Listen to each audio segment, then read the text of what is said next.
పూరి జగన్నాథ ఆలయంలో ఎనలేని సంపద ఉన్నదని, అనంత పద్మనాభస్వామి గుడిలో లభించిన నిధికి మించి ఉంది అని అంటుంటారు. ఆ నిధిని బయటకు తీయడానికి ఎప్పుడు ప్రయత్నించినా మొదటి 2 గదుల్లోకి వెళ్ళగలుగుతున్నారు తప్ప మూడవ గదిలోకి వెళ్ళలేకపోతున్నారు. అంతెందుకు 2024 జూలై 14న 11 మంది సభ్యులతో కూడిన టీం ఈ నిధిని బయటకు తీసి లెక్కించాలని వెళ్ళారు. కానీ మూడవ గదిని తెరిచినప్పటికీ ఎందుకు లోపలికి వెళ్ళలేదు? వీళ్ళే కాదు, ఇప్పటికే చాలామంది ఎన్నోసార్లు ప్రయత్నించారు, కానీ ఆ రహస్య గదిలోకి మాత్రం వెళ్ళలేకపోతున్నారు. అసలు ఆ గదిలో నిజంగానే వెలకట్టలేని నిధి ఉందా? ఉంటే ఈ గుడిలో అంత సంపద ఎలా వచ్చింది? ఈ గుడిని ఎవరు నిర్మించారు అనేది ఇప్పుడు మనం తెలుసుకుందాం. ఈ పూరి జగన్నాథ్ ఆలయం పెద్ద మిస్టరీ అని చెప్పాలి. గోపురం పైన ఉన్న జెండా గాలికి వ్యతిరేక దిశలో వీస్తుంటుంది. గుడిపైన ఉన్న సుదర్శన చక్రం ఎటువైపు నుంచి చూసినా అది మనకు అభిముఖంగానే కనిపిస్తుంది. ఆలయం నీడ ఏ సమయంలో వెళ్ళినా కూడా కనిపించదు. ఇంకా ఇలా చెప్పుకుంటూ పోతే చాలానే ఉన్నాయి. ఈ గుడిని నిర్మించిన ఇంజనీర్లను మెచ్చుకొని తీరాలి. సైన్స్కి కూడా అర్థం కాని విధంగా డిజైన్ చేసి నిర్మించారు. ఇప్పుడు మనం చూస్తున్న ఈ ఆలయాన్ని కళింగ పరిపాలకుడైన అనంతవర్మన్ చోడగంగాదేవ్ 1078-1148 సంవత్సరం మధ్యకాలంలో నిర్మించాడు. కానీ 1174 సంవత్సరంలో ఒడిషా పాలకుడైన అనంగ భీమాదేవ్ ఈ ఆలయ నిర్మాణాన్ని పునఃప్రారంభించి పూర్తి చేశాడు. ఇప్పుడు మనం చూస్తున్న ఆలయం ఇదే. ఈ ఆలయంలో జగన్నాథుడు సోదర సోదరి సమేతంగా బలరాముడు సుభద్రదేవితో కలిసి కొలువుదీరి పూజలు అందుకుంటున్నాడు. తూర్పు రాజు వంశానికి చెందిన అనంగ భీమాదేవ్ ఈ ఆలయానికి 2,50,000 మదాల బంగారం విరాళంగా ఇచ్చినట్టు శాసనాల్లో ఉంది.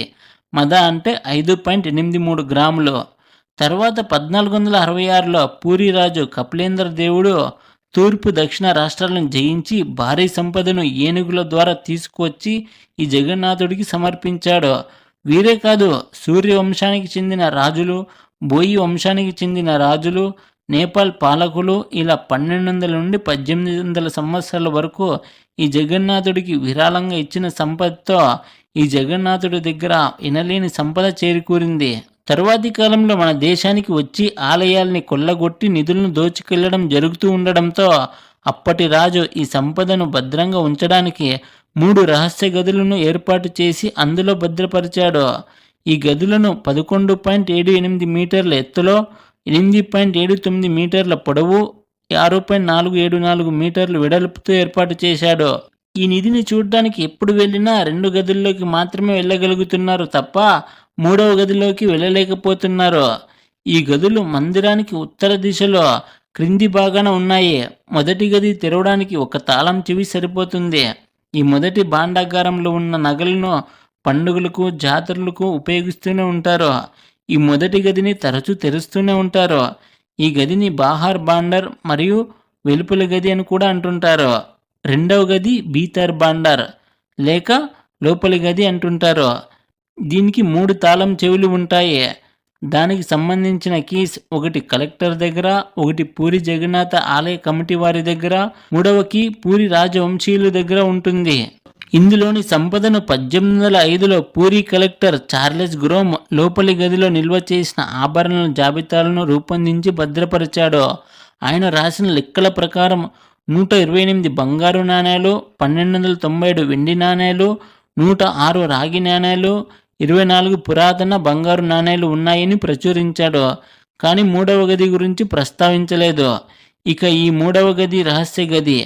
ఈ గదిలో వెళ్ళాలంటే 2వ గదిని దాటుకొని వెళ్తే ఒక తలుపు వస్తుంది. అందులో వెళ్తే సొరంగ మార్గం ఉంటుంది. ఆ సొరంగ మార్గం ద్వారా వెళ్తే ఈ గదిలోకి ప్రవేశిస్తాము. ఈ 3వ గదిలోకి వెళ్ళడానికి చాలామంది భయపడతారు.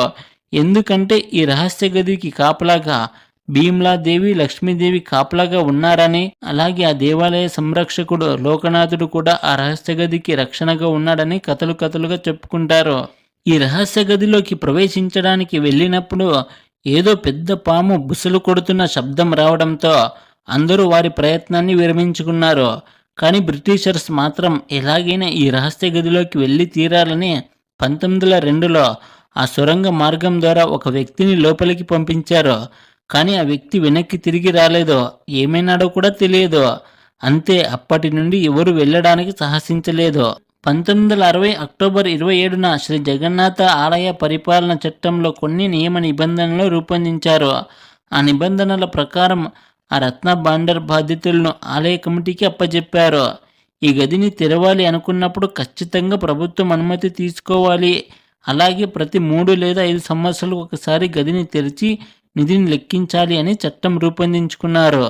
ఈ రెండవ గదిని 1978లో తెరిచి ఆ సంపదను 70 రోజుల పాటు లెక్కించారు.